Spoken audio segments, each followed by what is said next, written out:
السلام علیکم. اقبال نام ہے. حضور یہ نمازیں جمع کرنے کے بارے میں آپ کا کیا خیال ہے؟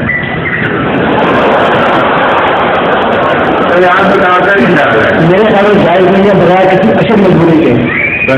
کسی اشد مجبوری کے بغیر جائز نہیں ہے. اشد مجبوری میں کون کون سی شامل کرتے ہیں آپ؟ مثلاً کسی نے کسی لمبے سفر پر جانا ہو یا بیماری ہو یا باہر موسم حالات اس قسم کے ہوں کہ نام نماز پڑھی جا سکے دوبارہ. اس کی صنعت کہاں سے لی آپ نے؟ آپ کے حکم سے تو نہیں دین بنے گا. جی کہاں سے صنعت لی ہے اس کی آپ نے؟ کتابوں سے. کون سی کتاب؟ دینی ضرورت کے لیے دینی مجالس کے لیے نماز جمع کرنا جائز ہے کہ نہیں؟ جی ہاں جی جائز ہے. تو پھر کس حصے پر آپ کو اعتراض ہے؟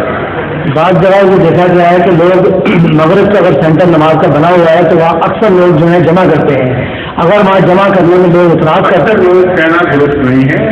آپ ممکن ہے بعض لوگوں کو جانتے ہوں.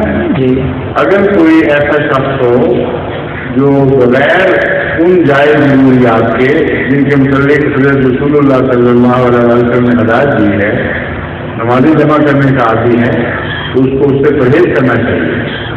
اپنی نمازوں کو نقصان پہنچاتا ہے. یہ کہنا چاہتے ہیں نا آپ؟ جی یہی مطلب مجھے اتفاق ہے اس بات. جزاک اللہ. ظہور مہدی آخر